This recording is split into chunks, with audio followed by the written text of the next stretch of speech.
நாளாலும் நமது அன்பின் கர்த்தர் இயேசு கிறிஸ்துடைய இனிதான நாமத்தினாலும் கூடி வந்திருக்கிறதான சகோதர சகோதரிகளுக்கு அன்பின் வாழ்த்துக்களை நான் தெரிவித்துக் கொள்கிறேன். விசேஷ விதமாக நம்ம கடந்த வருடங்களில் அந்த யாக்கோபு என்ற ஒரு நிருபம் நம்ம எடுத்துக்கொண்டிருந்தோம். அதில் 1ஆம் அதிகாரம் 7 பகுதிகளாக பிரித்து 8 பகுதிகளாக படித்து நம்ம நிறைவு செய்திருக்கிறோம். கண்டிப்பாக எல்லாமே ஞாபகம் இருக்கிறதுக்கு வாய்ப்பில்லை. அது ஞாபகம் உங்களுக்கு மைண்டுக்குள்ள இருக்கும். படிக்கும்போது அதனுடைய காரியங்களுடைய ஆழங்கள் உங்களுக்கு ஏற்கனவே புரிந்தது தான். இப்ப நம்ம என்ன பண்ண போறோம்னா, வசனம் வசனமா பார்க்காதபடி யாக்கோபு 1ஆம் அதிகாரம் கம்ப்ளீட் ஆயிடுச்சு. அதனுடைய 2ஆம் அதிகாரம் மற்றும் 3ஆம் அதிகாரம் மட்டும் இன்றைக்கு பார்க்கலாம். ஒரு தொகுப்பாக நம்ம அங்க பார்த்து முடிக்கலாம். ஏன்னா சில விஷயங்கள் வந்து ரிப்பீட்டடா இருக்கும். இதே விஷயத்த நம்ம ஏற்கனவே நீங்க எழுதிட்டீங்க பிரதர் அப்படிங்கிற மாதிரி தான் இருக்கும். பட் அதனுடைய தன்மை, அதனுடைய ஆழங்கள் மற்றும் நம்ம பார்க்கும்போது அதை பிரத்யேகமாக புரிந்து கொள்ள கடவுள் கிருபை செய்வாராக என்ற விசுவாசத்தோடு இந்த பாடத்தை நம்ம ஆரம்பிக்கலாம்.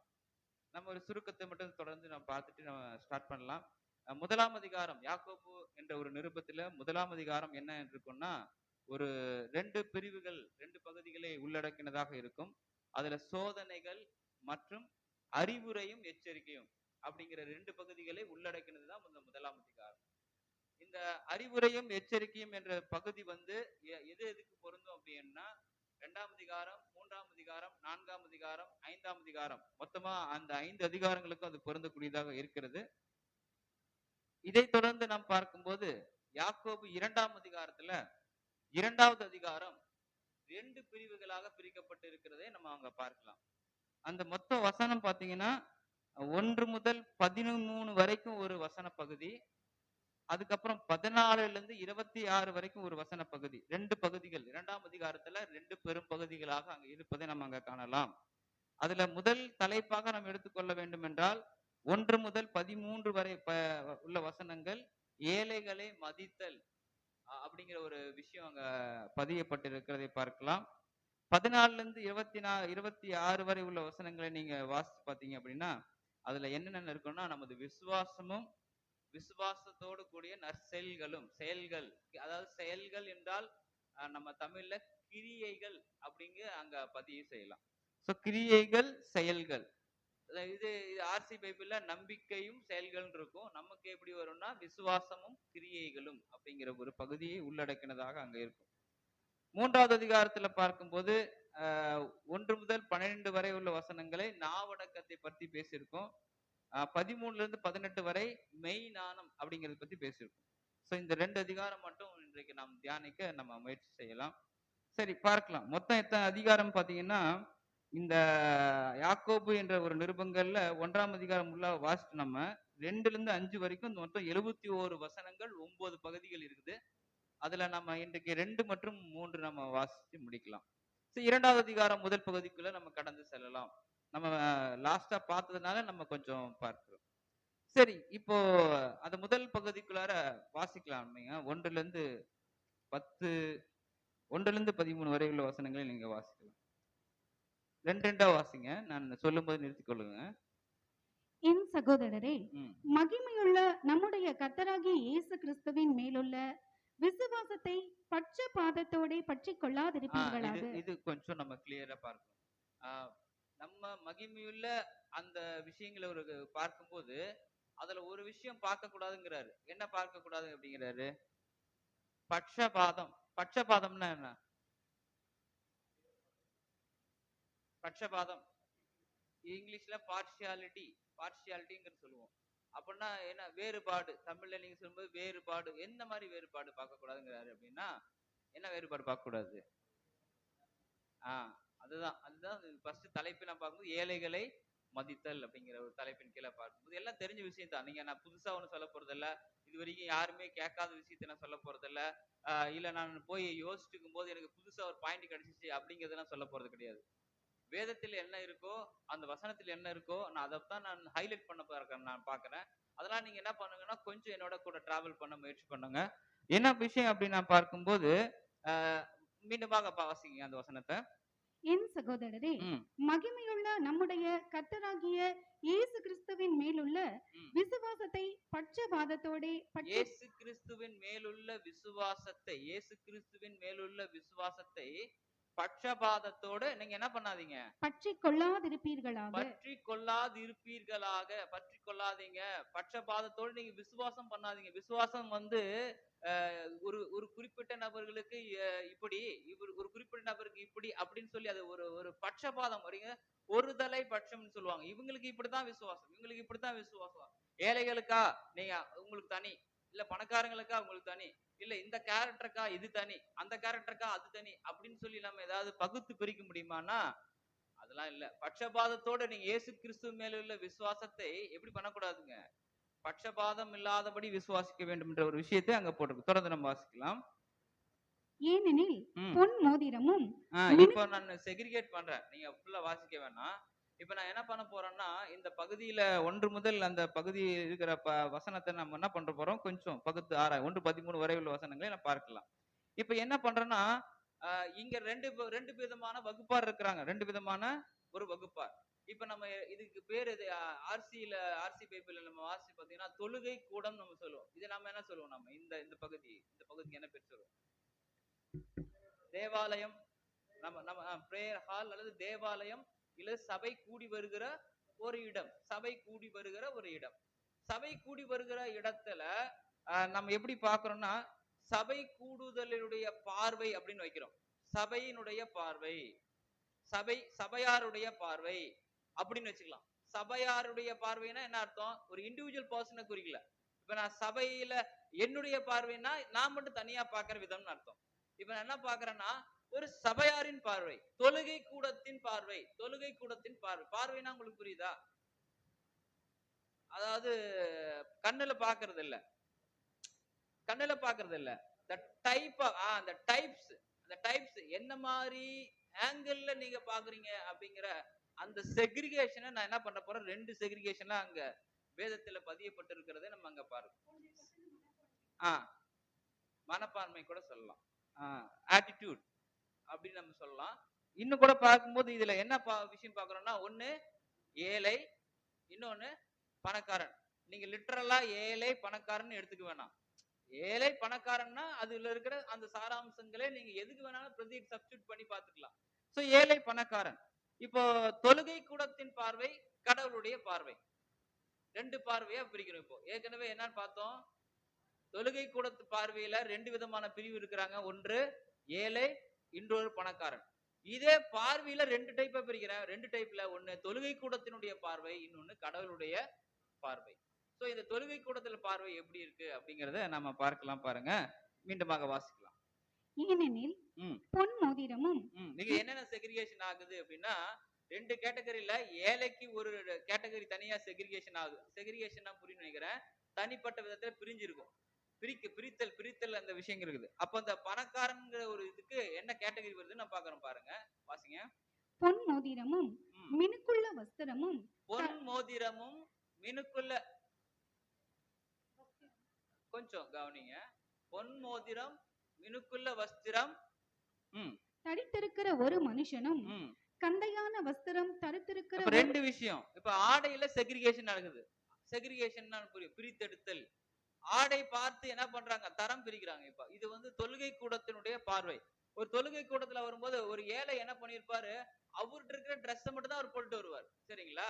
ஆனா பணக்காரர் என்ன பண்ணுவாரு, பணக்காரன்னா செல்வந்தர் வச்சுக்கலாம். அவர் என்ன பண்ணுவாரு, என்ன காஸ்டியூம்ஸ் வந்து நல்ல பெஸ்டா இருக்கோ அவர் என்ன பண்ணுவாரு, விலை உயர்ந்த ஆடை போடுவார். இது இயல்புதான், சரிங்களா? விலை உயர்ந்த ஆடை போட்டு வரும்போது இப்ப தொழுகை கூடத்துல பார்க்கும்போது 2 பேர் வராங்க. ஒரு ஏழை வராரு, அவர் என்ன பண்றாருன்னா கந்தையான ஆடை அணிந்து வராரு. அவர்கிட்ட இருக்கிறது அதுதான், சிம்பிளான ட்ரெஸ் அடிச்சுட்டு வந்துக்கிறாரு. ஒரு பணக்கார வராரு, அவருடைய ஆடை எப்படி இருக்குது, வெரி காஸ்ட்லி, பாக மினுக்குல. இப்ப நம்ம கண் பார்வை, தொழுகை கூடத்துடைய பார்வை எப்படி இருக்கணும், வாங்க புதர், வாங்க புதர், வாங்க புதர். இந்த செக்ரிகேஷன் இது ஒரு டைப் ஆஃப் ஸ்பீச். ஒரு ஏழையை பார்க்கும்போது அவர் ஆடை என்ன நம்ம பாக்குறோம், இன்னைக்கு உலகத்துல இருக்கிறவங்களுடைய ரெஸ்பான்ஸ், ரெஸ்பெக்ட் எதன் அடிப்படையில போகுது. இப்ப நான் ஒரு அழுக்கு சட்டை போட்டு வந்தேன்னா நீங்க என்ன பண்ணுவீங்க, என்ன ஃபுல் ஃபீட்ல ஏற போறீங்க, ஒரு மட்டமான ட்ரெஸ் போட்டு வந்துருக்கீங்க அப்படின்னு உங்களுக்கு ஒரு பார்வை வரும். ஆனா இதே கொஞ்சம் வெள்ளை சட்டை போட்டு வெள்ளை சட்டை போட்டு வந்திருக்காரு, பளிச்சுன்னு இருக்கிறாரு. ஆனா இது பார்வையுடைய டைப் எப்படி இருக்கணும் அப்படின்னா, ஏழை அணிந்திருக்கிற அந்த கந்தையான ஆடையை பார்க்கும் போதும், இந்த பணக்காரன் மினுமினுப்பான வஸ்திரம், பளபளப்பான ஆடை அணிந்திருக்கிற அவருடைய ஆடையை பார்த்தும் நாம் என்ன பண்ணக்கூடாதுங்க? பட்சபாதம் பட்சபாதம் பார்க்க கூடாது. இது Dress மட்டும் தான் நீங்க எடுத்துக்குவீங்களா? Dress மட்டும் தான் எடுத்துக்குவீங்களா? புரியுதுங்களா? ஏன் அப்படின்னா நம்ம தொடர்ந்து வாசிக்கலாம் பாருங்க. கந்தையான வஸ்திரம் தரித்திருக்கிற ஒரு தரித்திரனும் கந்தையான வஸ்திரம் தரித்திருக்கிற ஒரு தரித்திரனை உங்கள் ஆலயத்தில் வரும்போது மினுக்குள்ள வஸ்திரம் தரித்தவனை கண்ணோக்கி நீர் இந்த நல்ல இடத்தில் உட்காரும் என்ன சொல்றாரு? இப்போ இடம் பிரியுது. ஃபர்ஸ்ட் ஆடையில ஒரு செக்ரிகேஷன் கண் பார்வையிலேயே பிரிச்சாச்சு. ரெண்டாவது என்ன ஒரு செக்ரிகேஷன் நடக்குது? பிளேஸ்மெண்ட். இந்த பிளேஸ்மெண்ட் இவருக்கு இங்க உட்கார வைக்கணும், அவருக்கு அங்க உட்கார வைக்கணும். ஸ்டேஜ்லயே பாருங்க, ஸ்டேஜ் பெர்ஃபார்மன்ஸ்லயே பாத்தீங்கன்னா நல்லா அழகா இருக்கிறவங்க முன்னாடி நிறுத்துவாங்க, நல்லா அழகா இல்லாதவங்களா பின்னாடி நிறுத்துவாங்க. நல்லா பெர்ஃபார்மன்ஸ் பண்றவங்களை முன்னாடி நிறுத்துவாங்க, நல்லா பெர்ஃபார்மன்ஸ் பண்ணாதவங்கள. இது இயல்பு தானே. இதுலயே தான் இது ஒரு தொழுகை கூடத்துல இருக்கிற பார்வை எப்படி இருக்குதுன்னா, நல்ல ட்ரெஸ் அணிஞ்சவர் என்ன பண்ணுங்க, நீங்க இங்க நல்ல இடத்துல உட்காருங்க. நீங்க எங்க உட்காருங்கன்னு சொல்றாங்க பாருங்க, வாசிங்க. தரித்திரனை பார்த்து தரித்திரன்னா நீங்க என்ன நினைக்கிறீங்க? தரித்திரன்னா யாரு? ஏழை, அவ்வளவுதான். தரித்திரன்னா அவருக்கு போதிய வருமானம் இருக்காது, அவ்வளவுதான். இவரு ஐஸ்வர்யவான், ரெண்டு பேரு. இவரு கொஞ்சம் காசு வசதி உள்ளவரு, அவருக்கு இங்க உட்காருங்க, நல்ல இடத்துல உட்காருங்க. நீங்க இன்னொரு இடத்துல நீ இப்ப என்ன பண்ணுங்க, எங்க உட்காருங்கன்னு சொல்றாரு. நீ அங்கே நில்லு. நீ அங்க நில்லு. வார்த்தைகளுடைய வித்தியாசங்கள்ல பார்க்கணும். அல்லது இங்கே என் பாத படியண்டையிலே உட்காரு, என் கால்ட்ட உட்காரு. ஏன் கால்ட்ட உட்காரு? ஏன் இந்த செக்ரிகேஷன் நடக்குது? தொழுகை கூடத்தினுடைய பார்வை இது. நான் சிம்பிளான ஒரு மேட்டரை நான் எக்ஸ்ப்ளோர் பண்றேன், வெடிக்க வைக்கிறேன். இப்ப என்ன நடக்குது அப்படின்னா, இது லிட்டரலான விஷயங்கள் மட்டுமல்ல, இதுல ஆழமான அர்த்தங்களை நம்ம பிரிச்சு பகுத்து பார்க்க வேண்டிய ஒரு முக்கியமான பகுதியாக காணப்படுகிறதுனால நம்ம என்ன பண்றோம், நிதானிக்க வேண்டிய ஒரு பெரிய பொறுப்புல நம்ம அங்க இருக்கிறோம்.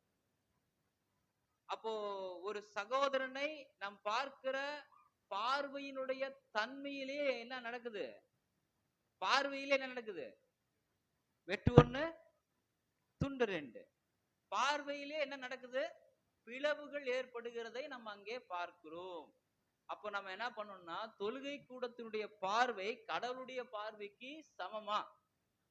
கடவுளுடைய பார்வைக்கு அது சமமா? இல்லை. ஏன் அப்படின்னா, அந்த பளபளப்பான ஆடை தரித்தவரையும் கந்தை ஆடை தரித்தவரையும் கடவுளுடைய பார்வையில் எப்படிப்பட்டவராக காணப்படுகின்றனர் என்பதை நாம் புரிந்து கொள்ள வேண்டும். வசனம் நாம் வாசிக்கலாம். யோபு 34ஆம் அதிகாரம் 27வது வசனத்தை நாம் வாசிக்கலாம். யோபு 34ஆம் அதிகாரம் 27வது வசனத்தை நாம் வாசிக்க முற்படலாம். 34:27. அவன் மனுஷரை நோக்கி பார்த்து, நான் பாவம் செய்து செம்மையானதை புரட்டினேன், அது எனக்கு பிரயோஜனமாய் இருக்கு. எளியவர்களின் கூக்குரல், பொறுமையா கவனிங்க, எளியவர்களின் கூக்குரல் அரியவரிடத்தில் சேரும்படி செய்ததினாலும் அவரிடத்தில் சேரும்படி செய்து கட்டதானே. எளியவர்களுடைய கூக்குரல் யாரிடத்துல சேரும்? இப்ப ரெண்டு பேர் இருக்கிறாங்க. ஏழை இருக்காரு, ஐஸ்வர்யவான் இருக்காரு. கந்தையாடை தரித்து இருக்கிறாரு, ஐஸ்வர்யனுடைய தரித்து இருக்கிறாரு. இவங்களுடைய கூக்குரல் யார்கிட்ட போய் ஃபர்ஸ்ட் சேரும்? கடவுள்கிட்ட யாருடைய சத்தம் போய் கேட்கும்? நான் ஏதாவது ஆங்கிலத்துல அதை பேசினா தப்பா நினைச்சுக்காதீங்க. எனக்கும் தமிழ்ல சரியா தெரியாது, ஆங்கிலமும் தெரியாது. ஏதாவது பேசுனா நீங்க தமிழ்ல நான் விளக்க சொல்லிடுறேன். ஏன் ஏழையோட கூக்குரல் கேக்குது?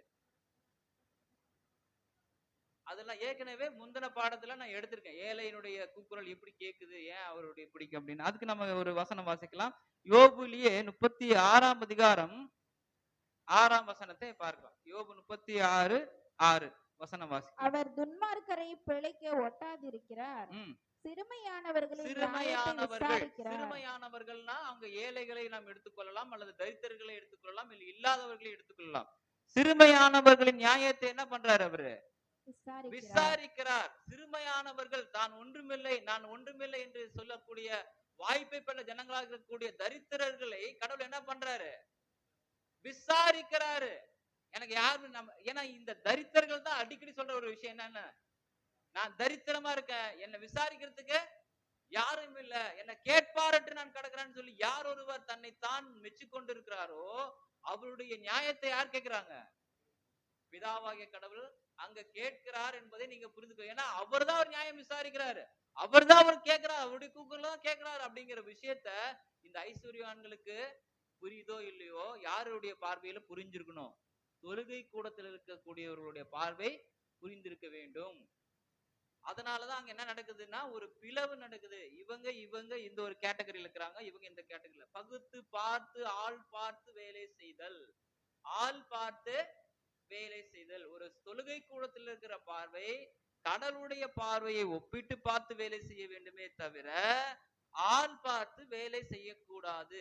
அதுதான் இந்த அதிகாரத்தில் சொல்லப்பட்ட முக்கியமான சம்பவங்கள். 1ஆம் அதிகாரத்திலிருந்து 13ஆம் வரை உள்ள சொல்ல ஏழைகளை மதித்தல்ங்கிற ஒரு டைட்டில் இருந்தாலும் கூட நாம் எப்படி பாக்கணும்? கடவுளுடைய பார்வையில எப்படி அவங்க இருக்கிறாங்கிறத நம்ம புரிந்து கொண்டோமானால் அவங்களுக்கு தர வேண்டிய நன்மதிப்புகளை, நல்ல விஷயங்களை அவங்களுக்கு நம்ம என்ன பண்ணிடுவோம்? செஞ்சிருவோம் அப்படிங்கிறது தான் அதனுடைய சாராம்சங்கள் நம்ம அங்க பார்க்கணும். சரி, இதே நம்ம கடவுளுடைய பார்வை எப்படிதான் இருக்குது அப்படின்னு நம்ம வாசிக்கலாம் பாருங்க. சகரியா அங்க 7:10, சரி 7 சகரியா 7ஆம் அதிகாரம் 9 மற்றும் 10 நீங்க வாசிக்கலாம்.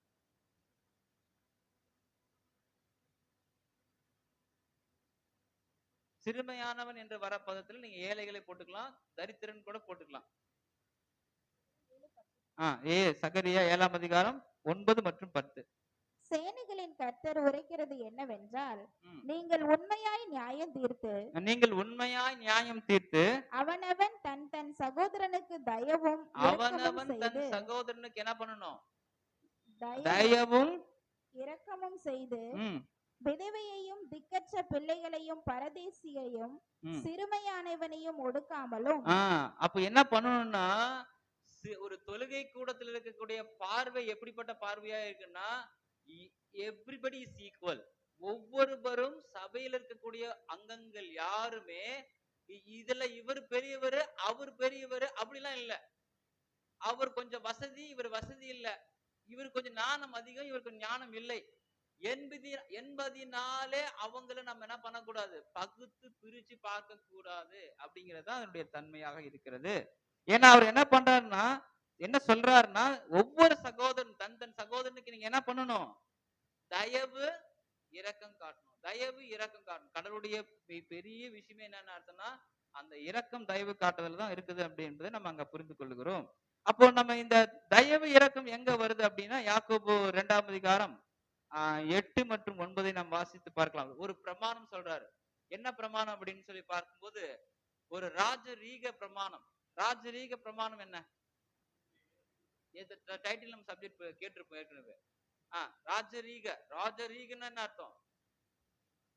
ராஜரீகம் பண்றாருன்னு அர்த்தம், பெருசு ஆளுகை பண்றதுன்னு அர்த்தம். அப்ப ராஜரீகம்னா வெரி ஹை கான்செப்ட், அதாவது அந்த அந்த ஆணை வந்து பெருசு, அது சாதாரண ஒரு விஷயம் இல்ல. அந்த ராஜரீக பிரமாணம் வந்து நமக்கு தெரியுதா இல்லையா அப்படிங்கிறது தான் வாசிக்கிறோம். உன்னிடத்தில் நீ அன்பு கூறுகிறது போல, உன்னிடத்தில் அன்பு கூறுகிறது போல பிறனிடத்திலும் அன்பு கூறுவாயாக, பிறனிடத்திலும் அன்பு கூறுவாயாக என்று வேத வாக்கியம் சொல்லுகிற ராஜரீக பிரமாணத்தை நீங்கள் நிறைவேற்றினால் நன்மை செய்வீர்கள். இப்ப பாருங்க, இப்ப ராஜரீக பிரமாணத்தை நிறைவேற்றினால் நீங்க என்ன பண்றீங்க? நன்மை செய்வீர்கள், நன்மை செய்வீர்கள். ராஜரீக பிரமாணம் என்ன சொல்லுது? ராஜரீக பிரமாணம்னு என் காதுல கேக்குது, நீங்க என்னமோ சொல்ல வர்றீங்க, ஆனா என்னன்னு தெரியல. ஏன்னா நீங்க சத்தமா சொல்றீங்க ராஜரீக பிரமாணங்கிறீங்க. ராஜரீக பிரமாணம், நான் ராஜரீக பிரமாணங்கிறத ஹைலைட் பண்றதுனால அதை மட்டும் நீங்க பிடிக்க கூடாது. ஒருவரை ஒருவர் என்ன பண்ணணும்?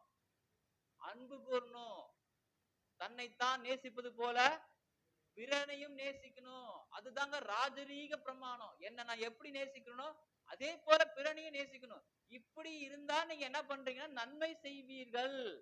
சபையில ஒரு தொழுகை கூடத்துடைய பார்வை ஒருவரை ஒருவர் அன்பு கூறுவதன் நிமித்தம் ஏற்படக்கூடிய அன்பு, இது நன்மை செய்யறதுக்கு அடையாளம். இல்லை என்றால் பட்சபாதத்தோடு நீங்க இருந்தீங்கன்னா வசனம் என்ன சொல்லுது? வாசிக்கலாம். பட்சபாதம் உள்ளவர்களாய் பட்சபாதம் இருப்பீர்களானால் உள்ளவர்களாய் இருப்பீர்களானால் பாவம் செய்து இப்ப நன்மை செய்வதா பாவம் செய்வதா? தொழுகை கூடத்துடைய பார்வை. நான் என்னுடைய பார்வையோ உங்களுடைய தனிப்பட்ட பார்வையோ நீங்க பார்க்க வேணாம். தொழுகை கூடத்தினுடைய பார்வை. அப்போ எப்படி இருக்கு அப்படின்னா நீங்க பாருங்க, பட்சபாதம் உள்ளவர்களாய் இருப்பீர்களானால் பாவம் செய்பவராக இருப்பீர்கள்.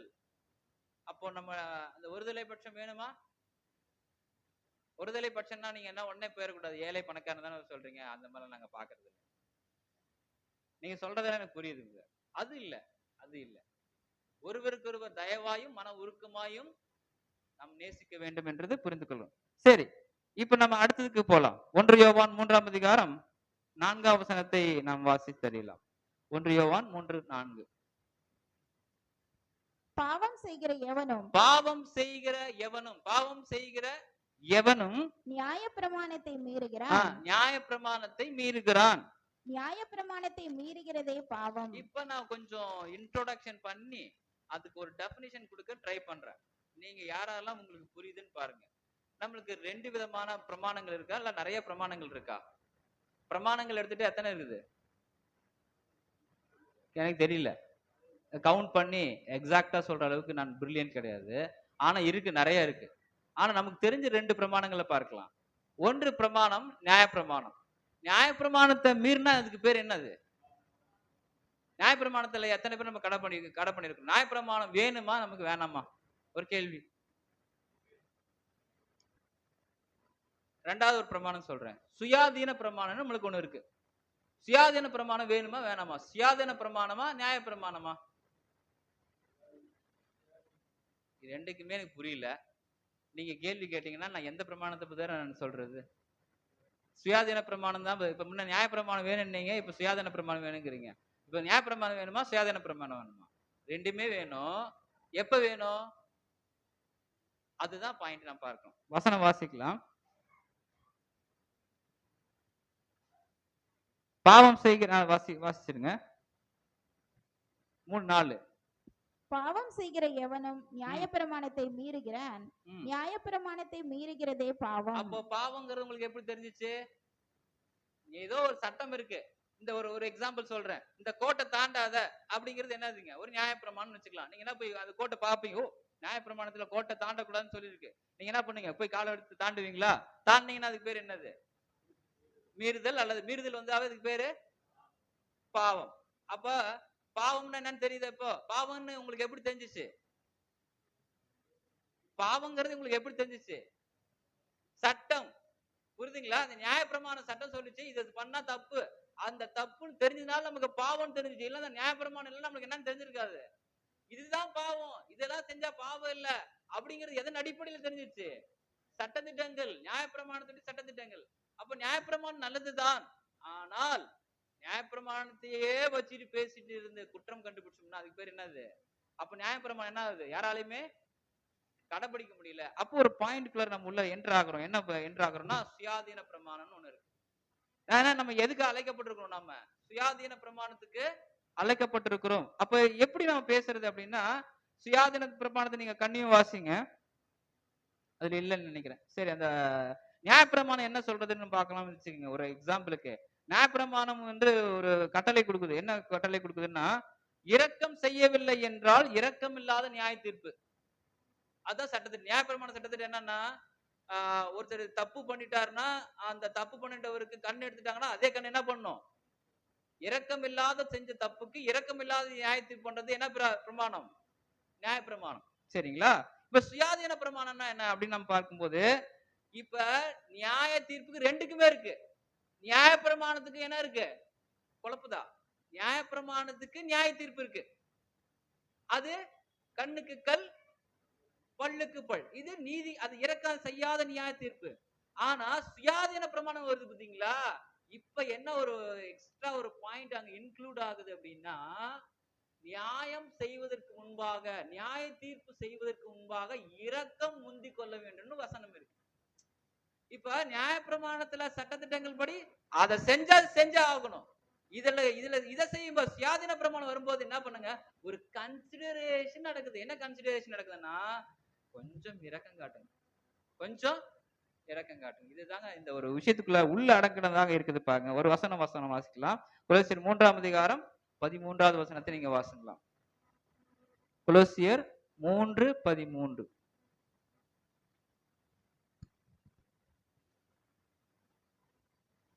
ஒருவரை ஒருவர் தாங்கி. பசங்க பாருங்க, ஏற்கனவே சொன்னா ராஜரிக பிரமாணத்தினுடைய தன்மை அப்படியே இங்க வருது. ஒருவரை ஒருவர் தாங்கி, ஒருவர் பேரில் ஒருவருக்கு குறைபாடு உண்டானால் கிறிஸ்து உங்களுக்கு மன்னித்தது போல. இது எந்த பிரமாணத்தை வந்துருச்சு? ஒருவரை ஒருவர் தாங்கி ஒரு குறைபாடு உண்டானால், குறைபாடு வந்துச்சுன்னா என்ன பண்ணணும்? அந்த குறைபாடுக்கு நியாய பிரமாணத்தை பிக்ஸ் பண்ணீங்கன்னா என்ன நடக்கும்?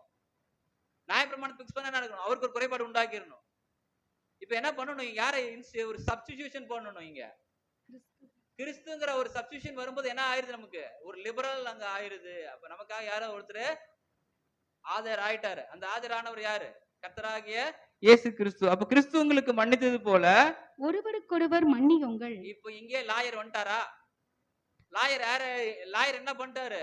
ஒரு 2 பேர் இருக்கிறாங்கன்னா 2 பேருக்கு நடுவுல நியாயப்பிரமாணத்தை வச்சா என்ன ஆகும்? 2 பேருக்கு நடுவுல நியாயப்பிரமாணம் வச்சா நியாயப்பிரமாண சட்டத்தின்படி 2 பேருமே எப்படிதான் இருப்பாங்க? வாங்க பாத்துக்கலாம். ஆனா இப்ப யார் வராங்க இன்க்ளூட் உள்ளார? கர்த்தராகிய இயேசு கிறிஸ்து ஒரு லாயரா என்டர் ஆகுறாரு. லாயரா என்டர் ஆகும்போது என்ன நடக்குது? கிறிஸ்து உங்களுக்கு மன்னித்தது போல. இதுதான் அங்க ஸ்டேட்மெண்ட். சுயாதீன பிரமாணத்தில் இருக்கிற ஸ்டேட்மெண்ட். கிறிஸ்து உங்களை அடிமைகளாக சுயாதீன பிரமாணத்துக்கு அழைத்தார். நோக்கம் என்னன்னா, நீங்க உங்களை நியாய பிரமாணத்துக்கு முன்பாக வைக்க வேண்டாம். நியாய பிரமாணம் நல்லது, இது தப்பு, இது சரின்னு சொல்லுது, ரைட்டு தான். ஆனா அதுக்கு முன்பாக நீங்க என்ன செய்யணும்? இரக்கம் காண்பிக்க வேண்டும். அப்ப யார் வரணும்? கிறிஸ்து இயேசு கிறிஸ்து முன்னாடி வரும்போது உங்களுக்கு என்ன இரக்கம் என்ன ஆகுதுங்க? இயேசு உங்களுக்கு அன்பு காட்டினாரா இல்லைங்களா? அது போல நீங்க என்ன பண்ணுங்க? அன்பு செலுத்துங்க. அப்ப மன்னியுங்கள். இது இங்கிலீஷ்ல ஒரு இன்னொரு வசனம் இருக்குப்பா, வாசிங்க. கொலோசியர்ல 3:14 வசனம். இப்ப நீங்க பாருங்க, இது ஒரு பாண்ட் இருக்கும். இது நீங்க எப்படி அண்டர்ஸ்டாண்ட் பண்றீங்கிற அந்த வசனத்துல நீங்க என்ன பண்ணுங்க, அப்படியே ஒட்டச்சி பாருங்க. இந்த வசனத்தை ஒட்டச்சி பிரிச்சு போல்ட் பண்ணுங்க பார்க்கலாம். வாசிங்க. இவை எல்லாவற்றின் மேலும் பூரண சர்க்குணத்தின் கட்டாகிய. Can I read NIV Bible? Bro, sister உங்ககிட்ட இருக்கு. NIV. இது நான் தமிழ்ல வாசி முடிச்சிட்டு வாசிங்க. இவை எல்லாவற்றின் மேலும் இவை எல்லாவற்றின் மேலும் பூரண சர்க்குணத்தின் கட்டாகிய. என்ன சர்க்குணம்? பூரணம்னா என்ன அர்த்தம்? அதான் தமிழ்ல பூரணம்னா அது முழுமை. இன்னும் முழுமைக்கு இன்னும் தமிழ்ல நம்பர்ஸ் 100 தான் சொல்லுவோம். பூரணம்னா அப்படித்தானே சொல்லுவோம். 100 சர்னா குணம் கேள்விப்பட்டிருக்கிறேன். சர்க்குணம்னா எல்லா குணங்கள்னு சொல்லலாமா? இல்ல சர்க்குணம் மேலான குணம், இல்ல அனைத்தும் அடங்கிய குணம், சர்க்குணம் வச்சுக்கலாம். பூரண சர்க்குணம். பூரண சர்க்குணத்தின் கட்டாகிய. இப்ப பூரண சர்க்குணத்தினுடைய பாண்டு, கட்டு, பைண்டிங். ஒரு பூரண சர்க்குணத்தை கட்டு, அன்பை தரித்துக் கொள்ளுங்கள். அன்பை தரித்துக் கொள்ளுங்கள். புரியுதுங்களா? இது என்ன சொல்றாருன்னா, ஒருவர் தாங்கிறதுல இதுல பூரண சர்க்குணமாகிய ஒரு பைண்டிங் இருக்கு. ஒரு பைண்டிங்னா உங்களுக்கு புரியும். இந்த பேப்பர் தனியா இண்டிவிஜுவலா இருக்கு பாத்தீங்களா? இது ரெண்டும் எல்லாத்தையும் வச்சு சேர்த்துட்டு அதுக்கு பேர் என்ன பேரு? பைண்ட், அல்லது உள்ளடக்கின ஒரு புத்தகம். அப்ப சகல சர்க்குணங்கள் அடங்கிய ஒரு அன்பை நீங்க என்ன பண்ணுங்க? தரித்து கொள்ளுங்கள்ங்கிறாரு. இதுல எந்த ஒரு வீக்னஸ் வந்து இங்க என்டர் ஆனாலும் ஒரு லீஃப்ல பட்டு என்ன ஆயிரும்? கீழே விழுந்துரும். அது என்ன பண்ண முடியாது. அந்த பாண்ட ஒரு எக்ஸாம்பிள் உங்களுக்கு சொல்லணும்னா, இந்த பேப்பர் இருக்கா, ரைட்டா, அப்படின்னா என்ன ஆயிரும்? என்னால ஓட்ட போட முடியல, நீங்க அப்பவும் பாத்துருங்க. இதே ஒரு 10 பேப்பர் இப்படி வச்சுட்டு இப்ப ஓட்ட போடுங்க. ஏன்? அதான் பூரண சர்க்குணம். ஒரே சிங்கிள் கேரக்டர்ல மட்டும் இருந்தீங்கன்னா என்ன ஆயிருவீங்க? ஓட்ட விழுந்துரும். ஆனா பட்டு பைண்ட் ஆயிடுச்சுன்னா எந்த வழியில் வந்தாலும் உங்க அன்பு என்ன ஆக முடியாது? விளக்க முடியாது. அதுதான் பாண்ட். இது இங்கிலீஷ்ல வாசிங்க. and over all these virtues put on love, which binds them all together in perfect unity. அந்த ஒரு விஷயத்துல இருக்கிற அந்த பாண்ட் இருக்குது பாத்தீங்களா, அந்த இந்த லவ்ங்கிற அந்த ஓவரால் எல்லா விதமான விஷயங்களையும் வச்சு உள்ளடக்கினதான அன்பை கட்டுகளாக கட்டுங்கள் அப்படிங்கிற அது பெரிய ஒரு விஷயம். இப்ப அன்பு என்ன பண்ணாது, இப்பன்னா ஆள் பார்த்து வேலை செய்யாது. அன்பு என்ன பண்ணாது, ஆள் பெரியவங்க சின்னவங்க நல்லவங்க கெட்டவங்க இது பாக்குமா? அன்பு இருந்தா பாக்குமா? அநியாயத்தை பார்க்குமா? அநியாயத்தை பார்க்குமா? இப்ப நான் கெட்டவன்னு வச்சுங்க, இவெல்லாம் ஒரு ஆளு வெள்ளை சட்டையை போட்டு வந்து சப்ஜெக்ட் பேசுறான், என்னென்ன பேச்சு பேசுறான் அப்படின்னு நீங்க நினைச்சீங்கன்னா, நான் பேசுறது உங்களுக்கு காதுல கேட்காது. ஆனா பாவம் கிறிஸ்து இவனையும் மன்னிச்சிருக்கிறாரு, பாவம் மாட்டேங்குது, இவனையும் கூட தெரிஞ்சிருக்கிறாரு அப்படின்னு நினைச்சு நீங்க என்ன பார்ப்பீங்க? ஓ இவ சப்ஜெக்ட் கேட்கலாம். ஏன்னா அவரையும் யார் பண்ணிருக்காங்க? கடவுள் என்ன பண்றாரு, அழைச்சிருக்காரு, அவருடைய குமாரனுடைய ரத்தத்தால கழுவி சுத்திகரிச்சிருக்காரு அப்படின்னு நம்ம பார்க்கலாம். சரி, இப்ப நம்ம 2வது பகுதிக்குள்ள வரலாம். அன்பு ஆள் பார்த்து வேலை செய்யாது. இது 1 கொரிந்தியர் 13:7 மற்றும் 8 நீங்க அப்புறமேட்டு வாசிச்சு பாருங்க. அப்போ 2வது பகுதிக்குள்ள 2ஆம் அதிகாரத்துக்குள்ள நம்ம கடந்து வரோம் பாருங்க. இப்போ இதனுடைய தன்மை என்னன்னா, விசுவாசமா செயல்களா அப்படின்னா தமிழ்ல விசுவாசமா கிரியைகளா? விசுவாசம் இருந்தா போதுமா இல்ல கிரியைகளோட விசுவாசமான்னு கேட்டா எல்லாருமே என்ன சொல்லுவீங்க? விசுவாசமும் கிரியைகள் வேணும். ஆனா இப்போ நம்ம ஒரு கேட்டகரிக்குள்ள போலாம். விசுவாசம் நம்மளை ரட்சிக்குமா? விசுவாசம் நம்மளை ரட்சிக்குமா அப்படின்னு ஒரு கேள்வி வசனத்துலதான் இருக்கும். நீங்க அப்புறமேட்டு வாசிச்சு பாருங்க. அப்போ விசுவாசம் பிளஸ் கிரியைகள் சேர்ந்தா ரட்சிக்குமா?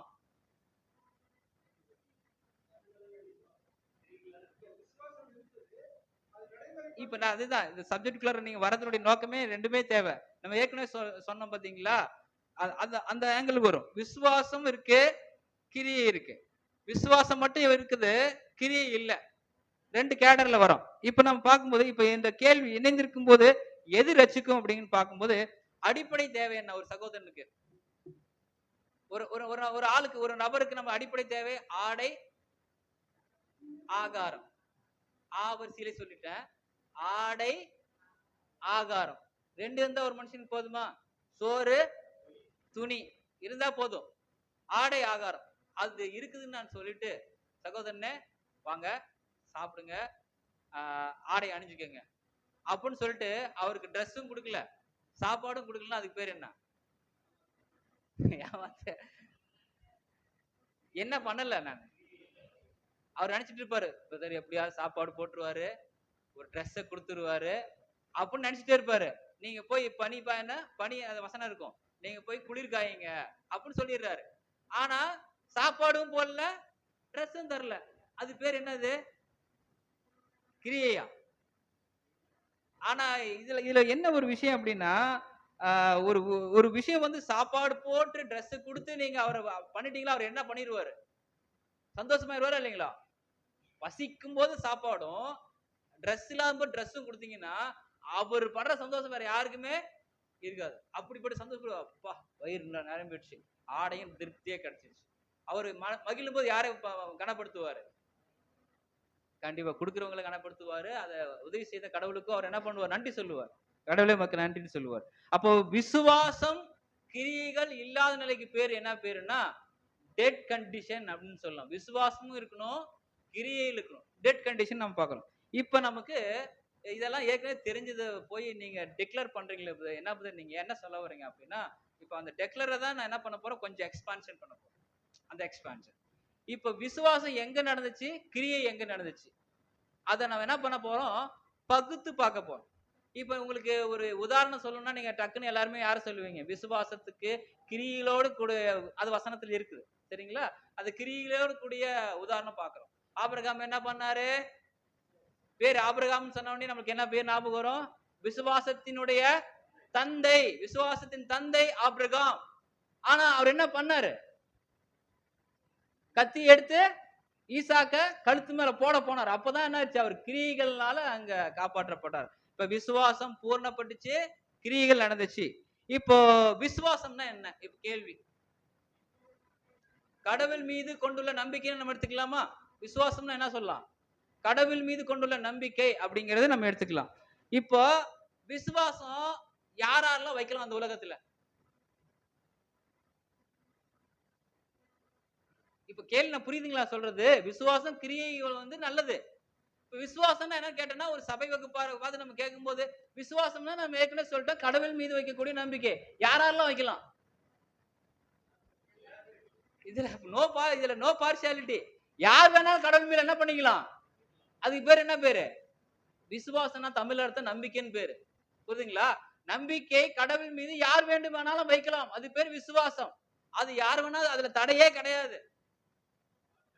No partiality. இது தடை இல்ல. ரைட்.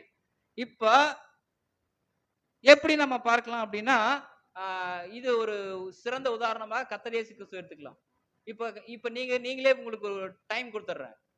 கர்த்தராகிய இயேசு கிறிஸ்து விசுவாசத்து கிரியையில காண்பிச்ச விதம் எப்படி? கர்த்தராகிய இயேசு கிறிஸ்து பிதாவாகிய கடவுளை விசுவாசித்தாரா? அப்ப அவர் கிரியையில எப்படி காண்பிச்சாரு? மரணபடிந்தம் கீழ்ப்படிந்தவராகி தன்னை எதுக்கு ஒப்பு கொடுத்தாரு? சாக ஒப்பு கொடுத்தாரு. புரியுதுங்களா? இது வந்து ஏற்கனவே ஆபிரகாமுடைய விஷயத்துல பார்த்தோம். தன் மகனை எதுக்கு ஒப்பு கொடுத்தாரு? சாகறதுக்கு ஒப்பு கொடுத்தாரு. இப்ப விசுவாசம் கடவுள் மீது வைக்க வேண்டிய நம்பிக்கை, அதை ஒப்பு கொடுக்கிற விதம் எதுக்கு அடையாளம்? சாகரத்துக்கு கிரியைகளின் மூலம் காண்பிப்பது. கர்த்தராகிய இயேசு கிறிஸ்து விசுவாசித்தார், கிரியைகளை சாக ஒப்பு கொடுத்தார். கண்டிப்பாக பிதா 3ஆம் நாளில் தன்னை என்ன பண்ணுவாரு? உயிரோடு எழுப்புவார் என்று நம்பிக்கை வச்சார். இதுல என்ன நடந்துச்சு? விசுவாசம் இருக்கு, கிரியைகள் இருக்கு. இந்த 2 விஷயங்கள்ல நம்ம இது எப்படி விசுவாசத்தினால் ஒருவன் நீதிமானாக்கப்படுவான் என்று வசனம் இருக்கா இல்லைங்களா? விசுவாசத்தினால் நீதிமானாக்கப்படுவான். இப்போ ஒரு கேள்வி நம்மளுக்கு வருது, சரிங்களா? என்ன கேள்வி வருதுன்னா, விசுவாசத்தினால் எப்படி நீதிமான் ஆக முடியும்? நீங்க எல்லாருமே விசுவாசித்தா, கடவுள் மீது நம்பிக்கை கொண்டா நீங்க நீதிமான் ஆயிருவீங்களா? விசுவாசித்தா நீதிமான் ஆக்கப்படுவான்னு வசனம் இருக்கா இல்லைங்களா? சரி, நம்ம வசனம் வாசிப்போம். ரோமர் 1:17. ரோமர் 1ஆம் அதிகாரம் 17வது வசனம். விசுவாசத்தினாலே நீதிமான் பிழைப்பான். இப்ப இந்த படிச்சிட்டீங்க, எல்லாரும் படிச்சிட்டீங்க. விசுவாசத்தினால் நீதிமான், ஏற்கனவே சொன்னோம் கிரியைகள் என்ன செத்து போயிருக்குன்னு சொல்லியிருக்கான். இங்க விசுவாசம் இருந்தா, கடவுள் மீது வைக்கக்கூடிய நம்பிக்கை மட்டும் இருந்தா பிழைப்பான் இருக்கு. அப்ப நம்ம கொஞ்சம் பார்க்கலாம். இப்ப நீதிமான் என்று எப்படி சொல்ல முடியும்? சரி, ஒரு எக்ஸாம்பிளுக்கு வரோம். ஓட்டுநர்னா என்ன பண்ணணும்? ஓட்டுநர்,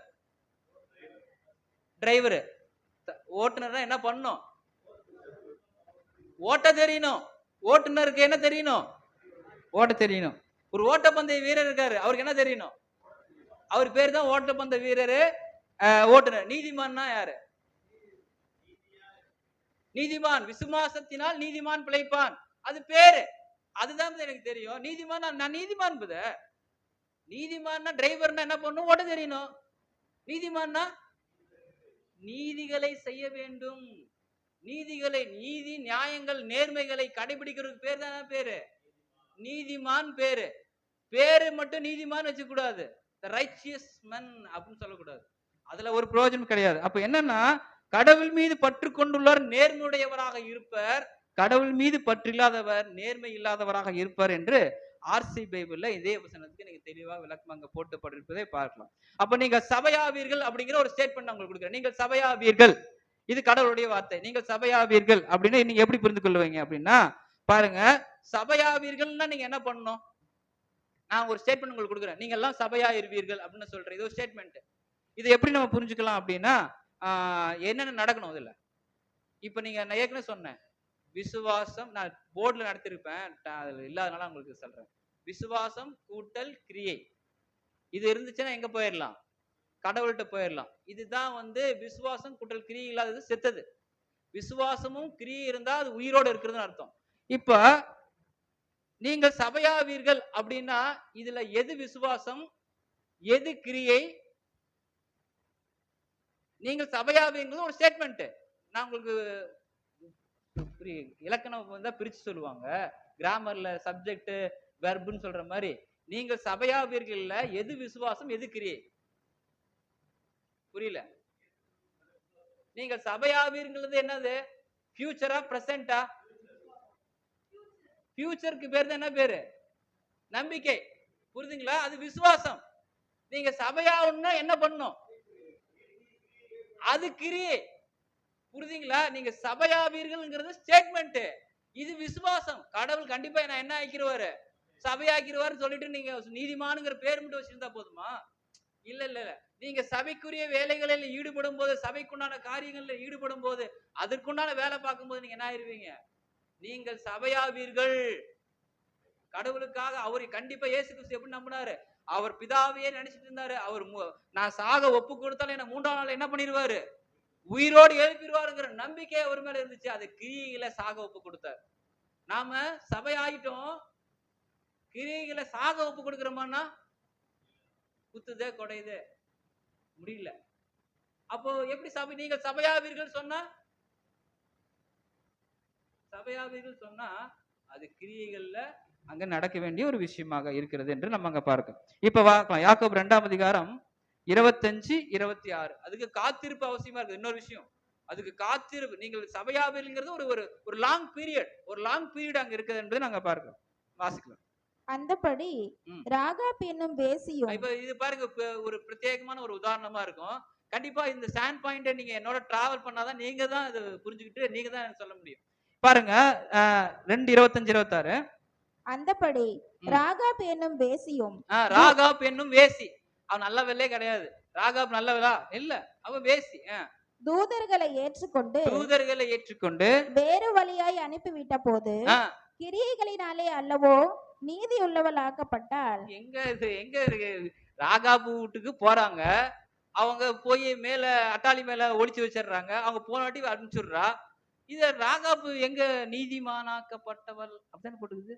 நீதி உள்ளவள் ஆக்கப்பட்டாள் அப்படிதான் இருக்குது. அங்க என்ன நீதி செஞ்சா? அப்ப இப்ப நீங்க பிரிக்கணும் இல்ல, விசுவாசம் கிரியை. விசுவாசம் கிரியை இருந்தா ஒருத்தர் என்ன ஆவாங்க? நீதிமானாக்கப்படுவார்கள். விசுவாசத்தினால் நீதிமான் பிழைப்பான். இப்ப ராகாபு விசுவாசம் என்ன, கிரியை என்ன, எப்படி நீதிமானாக்கப்பட்டால்? விசுவாசம் வர்றதுக்கு ஒரு விஷயம் தேவை. இப்ப நான் ஒருத்தரை நம்பணும்னா எனக்கு என்ன பண்ணிருக்கணும்? அவரை பத்தி தெரிஞ்சிருக்கணும். அப்ப ராகாபுடைய விசுவாசம் என்ன, அவள் கிரியை என்ன, அவள் எப்படி நீதி உள்ளவள் ஆக்கப்பட்டாள் அப்படிங்கிற ஒரு கேள்வி நமக்குள்ள வருதா இல்லைங்களா? எப்படி வரும்? இப்ப ராகாப் என்ன பண்ணாங்க? ராகாப் பெரிய ஆளா? உடனே பார்த்தாங்க, ஒளிச்சு வச்சாங்க. நீதிமன்றம், ஐயோ நம்மளுக்கு படுக்கும் ஒரு வீட்டுல 1 மணி நேரம் வேலை பார்த்துட்டு இவர் நீதி உள்ளவன், நம்மள வருஷம் பூரா ஓடிட்டு இருக்கிறோம், நம்ம என்ன பண்ணோம் ஏது பண்ணோம், நம்மளுக்கு ஒரு வாய்ப்பு இல்லையே, பேசாம வேசியா கூட இருந்திருக்கலாமே அப்படிங்கிற எண்ணம் வரும். ஆனா அந்த அம்மனிக்கு விசுவாசம் இருந்துச்சாங்கிறத எங்க போய் பார்க்கலாம் அப்படின்னா, யோசுவா 2ஆம் அதிகாரம் 9, 10, 11 இல்லைங்க வாசிச்சு பாத்தீங்கன்னா, அந்த அம்மாவுடைய விசுவாசம் நம்மகிட்ட இல்லாத விசுவாசமா இருக்குது. அதனாலதான் அந்த அம்மா அந்த தூதர்களை ஏற்றுக்கொண்டது போல எடுத்து அட்டாளி மேல ஒளிச்சு வச்சுட்டு போய் சொல்றாங்க. வசனம் வாசிக்கலாம் பாருங்க. கர்த்தர் உங்களுக்கு தேசத்தை ஒப்பு கொடுத்தார். இப்ப என்ன அறிவு இருக்குது? தேசத்தை கர்த்தர் உங்களுக்கு தேசத்தை ஒப்பு கொடுத்தார் என்றும், உங்களை பற்றி எங்களுக்கு திகில் பிடித்திருக்கிறது என்றும், உங்களை குறித்து தேசத்து குடிகள் எல்லாரும் சோர்ந்து போனார்கள் என்றும் அறிவேன். இது பேர் என்ன பேரு? அறிவேன். கடவுள் பத்தி எனக்கு தெரியும் அப்படின்னு நம்ம பீத்திட்டு இருக்கிறதுல ஒரு பிரயோஜனம் இல்ல. ராகாபுக்கு என்ன தெரியும்? உங்களுடைய கடவுள் இப்படி இருக்கான்னு சொல்ல அறிவு யாருக்கு இருக்கு? ராகாபுக்கு இருக்கு. தொடர்ந்து நீங்க வாசிங்க. நீங்கள் எகிப்திலிருந்து புறப்பட்ட போது, நீங்கள் எகிப்தில் இப்ப எங்க போயிட்டாங்க? ஆரம்பத்திலேயே போயிட்டாங்க. கடவுளுடைய நன்மைகள் எல்லாம் அவங்களுக்கு ஏற்கனவே தெரிஞ்சிருக்கு, நன்மைகள் தெரிஞ்சிருக்கு. வாசிங்க. கர்த்தர் உங்களுக்கு முன்பாக சிவந்த சமுத்திரத்தின் தண்ணீரை வற்றி போக பண்ணினதையும், நீங்கள் யோர்தானுக்கு அப்புறத்தில் சங்காரம் பண்ணின எமோரியரின் 2 ராஜாக்களாகிய சீகோனுக்கும் ஓகுக்கும் செய்ததையும் கேள்விப்பட்டபோது எங்கள் இருதயம் கரைந்து போயிற்று. உங்களாலே எல்லாருடைய தைரியமும் அற்று போயிடுச்சு. இப்ப என்ன? இப்ப ராகாபு எதை பத்தி தெரியுது? யார பத்தி தெரியுது? இப்ப ராகாபுக்கு விசுவாசம் இருக்கு, ஆனா கிரியைகள் வேணும் இல்ல. இப்ப நான் என் தேசத்துல இருக்கிற ஆளுங்களுக்கு, எனக்கு என்னுடைய தேசத்துல என்னுடைய தாய்நாட்டுக்கு நான் துரோகம் பண்ணக்கூடாது. அதை மீறி நான் பண்ணணும்னா எனக்கு என்ன வேணும்? அதை தாண்டி ஒரு பயம் இருக்கணும், அதை தாண்டி ஒரு அறிவு இருக்கணும், அதை தாண்டி ஒருத்தர் காப்பாற்றுவார்ங்கிற நம்பிக்கை வேணும். அந்த ராகாபுக்கு எப்படி வந்துச்சுன்னா, ஏற்கனவே எல்லாத்தையும் பார்த்திருக்கிறாங்க, இவங்க பெரிய ஆளுங்க, உண்மையாலுமே இவங்க கையில தான் என்ன இருக்கு, கடவுள் இருக்காரு, கடவுளுடைய பயம், அங்க அறிவு இருக்கு. அதனாலதான் என்ன பண்றாங்கன்னா, விசுவாசம் மாத்திரம் இல்ல, யோசுவா 2ஆம் அதிகாரம் 4 முதல் 6 வரை உள்ள வசனங்களை வாசிச்சு பாத்தீங்கன்னா, இப்ப கிரியைகள்ல என்ன பண்றாங்கன்னா, மறைத்து வைக்காங்க, ஏன்னா மறைத்து வச்சு வேறு வழியா போயிட்டாங்க அப்படின்னு சொல்றாங்க. நீங்க அப்புறமேட்டு வாசிப்பாங்க. அப்ப தேவனுடைய பிள்ளைகள் வேறு வழியா அங்க அனுப்பி விடுறாங்க, அங்க தேவனுடைய பிள்ளைகள் என்ன பண்றாங்க, காப்பாற்றப்படுகிறார்கள். அதனால அவங்களுக்கு என்ன கிடைக்குது, இரக்கம் கிடைக்குது. இப்ப ராகாபு நீதி உள்ளவளா இல்லையா? எதனால அவள் நீதி உள்ளவள்? கிரியை மட்டும் இருந்துச்சுன்னா நீதி உள்ளவளா இல்ல. இப்ப நான் கிரியை பண்றேன், ஆனா கடவுள் பத்தி எனக்கு தெரியாதுன்னா வேஸ்ட். விசுவாசம் இருக்கு, கடவுளை பத்தி மட்டும் எனக்கு தெரியும், ஆனா கிரியைகள் இல்ல. அப்ப அதுவும் இப்ப விசுவாச ராகாப்ட கடவுளை பற்றினதான அறிவும் இருக்கு, கிரியைகள் இருக்கு. இதனால ராகாப் என்ன ஆகுறாங்க, நீதி உள்ளவள் என்று அழைக்கப்படுகிறாள். நீதி உள்ளவள், நீதி செஞ்சிட்டாங்க. அப்ப அவங்க என்ன அவங்க பேர் என்னவா இருந்துச்சு, வேசி. வேசிங்கிற பேரு போய் என்ன ஆயிடுச்சு, நீதி உள்ளவள், நீதி செஞ்ச நன்மை செஞ்சிட்டாங்க. அப்போ இந்த விசுவாசம் தான் ரொம்ப முக்கியமா இருக்குது. அதோட சேர்த்து கிரியை செய்யும் போது நம்ம என்ன ஆகிறோம், பூரணப்படுகிறோம். அப்போ இந்த வசனம் ஓரளவுக்கு உங்களுக்கு புரிஞ்சிருக்குன்னு நினைக்கிறேன்.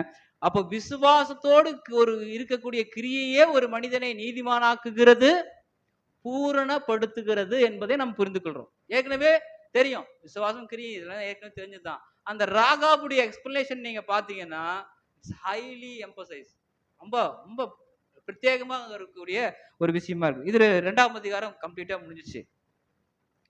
எனக்கு இன்னும் 3ஆம் அதிகாரம் எடுக்கிறதுக்கு அவ்வளவு டைம் பத்துமா இல்லைன்னு தெரியல. நான் சிம்பிளா சீக்கிரம் முடிச்சிடுறேன். 3ஆவது அதிகாரத்தோட முதல் பகுதி நாக்கு சம்பந்தப்பட்டதுனால, ஏற்கனவே நாவை பத்தி நம்ம ஏற்கனவே போன வகுப்புகள்ல தெளிவா எடுத்துட்டோம். அதனால நான் டீட்டெயிலா போகாம ஸ்கிப் ஆகி நம்ம முடிக்கிறேன். பாருங்க, முதல் பகுதி நாவடக்கம் 1 முதல் 11 வசனங்கள் வரை இருக்கும். இப்ப அதோட ஹைலைட் என்னன்னா, அநேகர் போதகர் ஆகாது இருப்பீர்களாக. வசனம் முதல் பகுதி வாசிங்க. என் சகோதரரே, அதிக ஆக்கினையை அடைவோம் என்று என்பதனாலே உங்களில் அநேகர் போதகர் ஆகாது இருப்பீர்கள். உங்களில் எத்தனை பேர் ஆகாதீங்க, அநேகர்ங்கிறாரு. நீங்க அநேகர் என்ன ஆகாதீங்க, போதகர்னா போதிக்கிறதுனா எங்க இருந்து வரும், வாயினா எங்க, அங்கதான் வரணும். நான் ஏன் இவ்வளவு கேட்கிறேன்னா, நாக்கு நீங்க போதிக்கிறதுனா நாக்க தொடாம ஒரு வார்த்தை வந்துருமா, நாக்க வெட்டிட்டா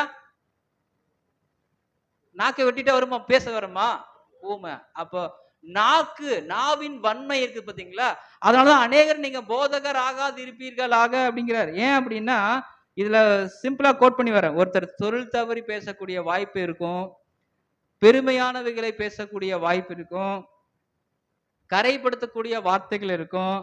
நாவை என்ன பண்ண முடியாது, அடக்க முடியாது, விஷம் நிறைந்ததாக இருக்கும். இந்த 6 விஷயங்கள் அங்க வசனத்தின் அடிப்படையில நீங்க வாசிச்சு பார்க்கலாம். இதுல 3ஆவது அதிகாரத்துல 1 முதல் 11 வரை உள்ள வசனங்களை நீங்க வாசித்து பார்க்கலாம். ஆனா இந்த நாக்கிலே போதிக்கிற நீங்க அநேகர் போதகர் ஆகாது இருப்பீர்களாக என்று சொல்லக்கூடிய இந்த பகுதி, கிவ் அட்டென்ஷன், நீங்க கொஞ்சம் கவனிச்சீங்கன்னா பரவாயில்ல, சோர்ந்துட்டீங்கன்னா நம்ம முடிச்சிடலாம். இப்ப என்னன்னா, ஒருத்தர் போதகர் ஆகக்கூடாது, போதகர் ஆகிட்டு அவர் பேசுற வார்த்தைகள் படி அவர் நடக்கணும். அப்படி நடக்கலாம், அவரு ஃபாலோ பண்ணலன்னு அர்த்தம். இப்ப தேவனுடைய சாயலாக்க உண்டாக்கப்பட்ட மனுஷனை நாம் ஒருவேளை அதே நாக்குல இருந்து துதிக்கிறோம், அதே நாக்குல இருந்து சபிக்கிறோம், அதே நாக்குல இருந்து வீண் சொல்லாக பேசுகிறோம். அப்படி நம்ம என்ன பண்ணக்கூடாதுங்கிறது தான் அந்த முதல் பகுதிகளை நாம் பார்க்க. இப்ப போதகர்ல பார்க்கும்போது துதித்து பாடுதலும் அதே வாயே, சபித்து பேசுறதும் அதே வாய். அப்படி பண்ணலாமானா பண்ணக்கூடாது. இதுதான் யாக்கோபு 3ஆம் அதிகாரம் 10 மற்றும் 11 நம்ம வாசிக்கிறோம். இதெல்லாம் நான் சொன்னதெல்லாம் மேல இருக்கிற வசனங்கள்ல உள்ளடக்கினது. நீங்க வசனம் வாசிச்சாவே புரியும், வாசிக்க வேணாம். நான் சொன்ன விஷயங்கள் எல்லாமே இப்ப என்ன இதுல இருக்கு, வசனத்துல இருக்கு. இப்ப யாக்கோபு 3, 10 மற்றும் 11 நீங்க வாசிக்கலாம். துதித்தலும் சபித்தலும் ஒரே வாயிலிருந்து புறப்படுகிறது. என் சகோதரரே, இப்படி இருக்க இப்பதான் பாயிண்ட், இப்படி இருக்கலாகாது, இப்படிலாம் இருக்க கூடாதுங்க. துதித்தலும் அதே வாயில பேசுறீங்க, சபிக்கவும் அதே வாயில பண்றீங்க. அப்படின்னா எப்படி பேசுவோம்? சத்தியம் பேசும்போது எப்படி இருக்க? சத்திய வார்த்தை எப்படி இருக்கு? நமக்கு இனிமையா இருக்கா இல்லைங்களா? அதை திட்டும் போது பேசுறீங்க, சத்தியம்னு பேசுறீங்க, இப்படி தப்பு தப்பா பேசுறீங்க, அப்ப கசப்பாகுது. அப்ப துதித்திலும் சபித்திலும் சபித்திலும் என்ன ஆயிருது? ஒரே வார்த்தையில இருந்து அங்க வருது. இப்ப நம்ம எக்ஸாம்பிளுக்குள்ள போலாம். இந்த கணக்கு யாராருக்கு தெரியுதுன்னு தெரியல, ஒரு டீச்சர்ல சொல்றேன். ஒரு கூட்டலையும் கூட்டினா என்ன நடக்கும்? ஒரு கூட்டல் ஒன்னையும் கூட்டினா 2, -1 கூட்டினா -2, ஒரு -1 +1 கூட்டினா என்ன பார்க்க மேத்ஸ் பிள்ளை டீச்சர் வேற இருக்குது, புரியுதுங்களா? ஒரு பிளஸ்ஸையும் கூட்டினா பிளஸ், மைனஸையும் கூட்டினா மைனஸ். ஆனா பிளஸ்ஸையும் மைனஸையும் கூட்டினா இனிப்பு கசப்பு ரெண்டும் சேர்ந்து என்ன நடக்கும்? பிளஸ்ஸையும் மைனஸையும் சேர்த்து என்ன நடக்குது? எப்படி 0 ஆகுதோ அதை போலவே இதே வாயிலிருந்து நல்லதும் பேசுது, இதுவும் பேசுனா நம்ம என்ன பேர்? நம்ம 0. புரியுதுங்களா? பேசுனா நன்மையானவைகளையே பேசுங்க, இல்லைன்னா பேசாமல் இருங்க. அப்படி பேசினா என்ன நடக்குது? இனிப்பான வார்த்தைகளை, மதுரமான வார்த்தைகளை பேச பழக கற்றுக்கொள்ள வேண்டும் தான் அந்த முதல் பகுதியில தெளிவாக நாவடக்கம் என்ற ஒரு தலைப்பின் கீழாக அங்க பதியப்பட்டிருக்கிறதை நாங்க பார்க்கிறோம். சரி, நம்ம இந்த 0 ஆக வேணாம்னு நினைக்கிறேன். ஏன்னா தித்திப்பான ஒரு நீர் ஊற்றுற ஒரு போர் போடுறீங்க, போர் போட்ட உடனே உப்பு தண்ணியும் இனிப்பு தண்ணியும் வருமா? அத ஒரே ஊற்றுக்கண்ணிலிருந்து கசப்பும் தித்திப்பும் அங்க வராதுங்கிறது நம்ம அங்க புரிந்து கொள்றோம். இரண்டாவது பகுதிக்குள்ள நம்ம கடந்து செல்லலாம். இரண்டாவது பகுதியில் என்ன நடக்குது அப்படின்னா 13ஆம் அதிகாரத்திலிருந்து 18 முடியுது, இதோட முடியுது. இதை மட்டும் நம்ம பார்த்து இந்த பாடத்தை நம்ம நிறைவு செய்ய முயற்சிக்கலாம். இந்த மெய் ஞானம் அப்படிங்கிறது, மெய் ஞானம்னு ஒண்ணு இருக்கு, அது 13ல இருந்து 18. மெய் ஞானத்துக்கு ஆப்போசிட் மெய் என்பது உண்மையான ஞானம், இன்னொன்னு உலக ஞானம். சரிங்களா? பொய் ஞானம் அல்லது உலக ஞானம். சோ 2 ஞானத்தை பத்தி மட்டும் நம்ம அங்க பார்க்கலாம். இப்போ யாக்கோபு 3ஆம் அதிகாரம் 13ஆம் வசனத்தை நீங்க வாசிக்கலாம். உங்களில் ஞானியும் விவேகியுமாய் இருக்கிறவன் எவனோ அவன் ஞானத்திற்குரிய சாந்தத்தோடு தன் கிரியைகளை நல்ல நடக்கையினாலே காண்பிக்க கடவன். புரியுதுங்களா? ஞானத்துக்குரிய ஞானம்னா என்ன இருக்கணும்? சாந்தம் இருக்கணும். ஒருத்தர் ஞானமா இருந்தா என்ன இருக்கணும்? அவர்கிட்ட இப்ப ஸ்கூல்ல ஒருத்தர் யூனிஃபார்ம் கொடுக்குறீங்கன்னா அவர் என்ன யூனிஃபார்ம் தான் போடணும்னு சொல்றாங்களோ அந்த யூனிஃபார்ம் தான் போடணும். ஞானம்னா என்னதான் இருக்கணும்? சாந்தம் இருக்கணுங்க. இப்ப உங்களுக்கு ஞானமா பேசுறாருங்க அப்படின்னா என்ன பேசுவாரு? அவர் எப்படி பேசுவாரு? ஞானவன் எப்படி பேசுவாரு? என்னடா பண்ற அப்படி கேட்பாரா? சாந்தமா பேசுவார், பொறுமையா நிதானிப்பார். புரியுதுங்களா? இது ஆர்சி பைபிள்ல வாசிச்சு பாருங்க, வாய்ப்பு இருந்தா. ஆர்சி பைபிள்ல தெளிவா இருக்கும். யாக்கோபு 3ஆம் அதிகாரம் 13ஆம் வசனத்தை யாராவது வச்சிருக்கீங்களா? சரி, உங்ககிட்ட வாய்ப்பு இருக்கா?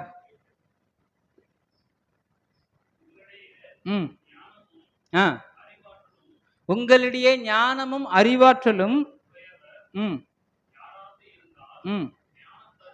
யாராவது ஞானமும் அறிவு யாராவது இருந்தீங்கன்னா, புரியுதுங்களா? அறிவாற்றலும் ஞானமும் இருந்தவங்க யாராவது இருந்தீங்கன்னா, ஞானம் தரும் பணிவாலும், ஞானம் என்ன கொடுக்குது? ஞானம் தரும் பணிவாலும் நன்னடத்தையாலும் காட்டட்டும். புரியுதுங்களா? ஒருத்தர் ஞானத்தோடு இருக்கிறாருன்னு நீங்க வச்சுக்கன்னு வச்சுங்க, அவர்கிட்ட என்ன இருக்கணும்? பணிவு கூட்டல் நன்னடத்தை. அதான் மெய்ஞானம். இந்த மெய்ஞானம் எங்கிருந்து வருது? பரலோகத்திலிருந்து இறங்கி வருகிறது. இந்த மெய்ஞானத்தை உடையவர் எப்படி இருப்பாரு? பணிவு கூட்டல் நல் செயல்கள். என்ன பணிவு கூட்டல் நல் செயல்கள்? சரி, பணிவுக்கு போய் விக்கிபீடியால நான் போய் பார்த்தேன். பணிவுனா என்னன்னு தெரியுமா? பணிவுனா என்ன அர்த்தம்? இதா பணிவு? பணிவு இது பேர் என்னது? குமிஞ்சு நிக்கிறதுக்கு பேர் என்ன பேரு? அப்படிங்கிறது அர்த்தம் வேற ஆகுது இல்லைங்களா? கையை கட்டிட்டு இருந்தாலும் மூஞ்ச நான் மாத்தனா என்ன ஆகுது? ஒண்ணு கையை கட்டிக்கிறேன், கையை கட்டினா பணிவு, ஆனா ஆக்டிங் என்ன பண்ற? மூஞ்சில மாத்துறேன். அப்ப பணிவுங்கிறதுக்கு டெபினிஷன் பார்க்கணுமா இல்லைங்களா? அப்ப அந்த பணிவுனா என்ன அப்படின்னா கொஞ்சம் டிஃபிகல்ட்டா இருக்கும் பாருங்க. ஒருவரின் வரம்புகளை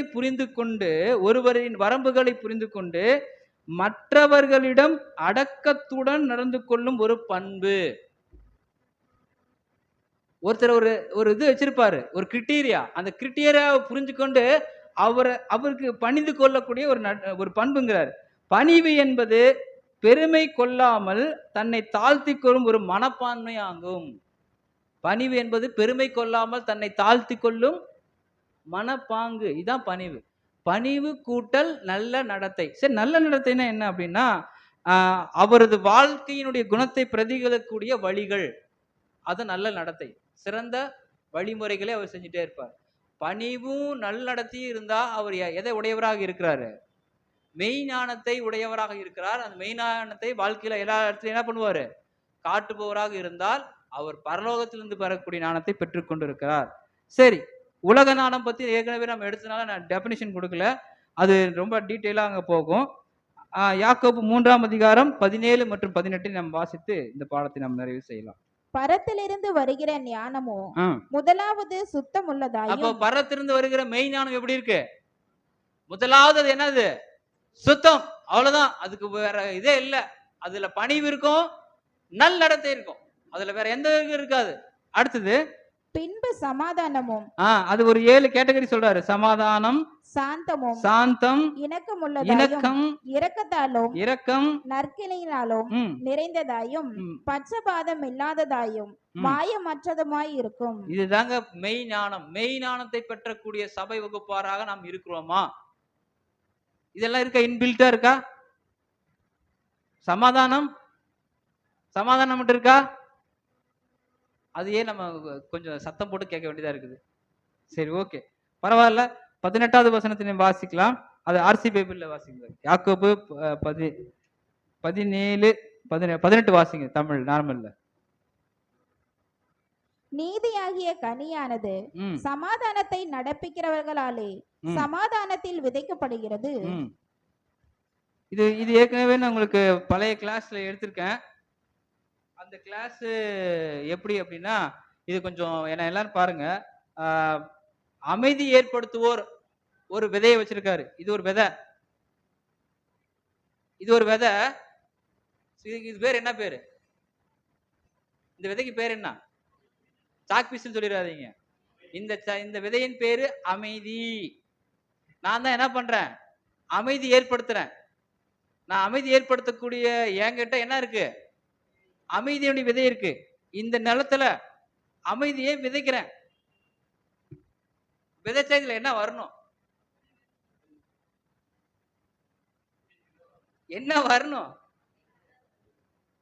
இப்ப அமைதிங்கிற விதையை விதைக்கிறேங்க. இப்ப சரி, உங்களுக்கு வேணாம், நெல்லுங்கிற ஒரு இது நெல்லை விதைக்கிறேன். என்ன வரணும்? என்னங்க இவ்வளவு தெளிவா சொல்றீங்க? அமைதியை விதைச்சா என்ன வரணும்? அமைதி தானே வரணும். அமைதியை ஏற்படுத்துவோருடைய நான் ஒரு விதை வச்சிருக்கிறேன். அந்த விதைக்கு பேரு அமைதி. நான் விதைச்சிட்டேன். இந்த விதை வளரணும். என்னதான் வரணும்? அந்த அமைதி தான் அங்க வரணும். அதான் வசனம் இப்ப வாசிங்க, புரியும். நீதியாகிய கனியானது சமாதானத்தை நடப்பிக்கிறவர்களாலே சமாதானத்தில் ஆர்சி பைபிள்ல அமைதி ஏற்படுத்துவோர் விதைத்த அமைதி என்னும் விதையிலிருந்து நீதி என்னும் கனி விளைகிறது. அமைதி வீச்சா என்ன விளையுது? அமைதியை வீசினா ஆட்டோமேட்டிக்கா எங்க வருது?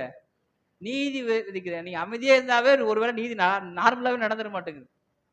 அதுதான் ஏசாயால சொல்றாரு பாருங்க. ஏசாயா 32:17 பிற்பகுதி வாசிங்க. ஏசாயா 32:17 பிற்பகுதி. நீதியின் பலன் என்றுமுள்ள அமெரிக்கையின் சுகமும். நீதியினுடைய பலன் எப்படி இருக்கும்? என்றுமுள்ள அமெரிக்கைனா அமைதி. புரியுதுங்களா? நீதியினுடைய கனியே பேர் என்ன பேரு? சாந்தம், அமைதி.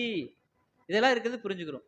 சோ இது யாக்கோபு நிருபங்கள்ல இருக்கிற 2வது அதிகாரம் 3வது அதிகாரத்தினுடைய தொகுப்பாக கடவுள் பார்க்க கிருபை செய்தார்.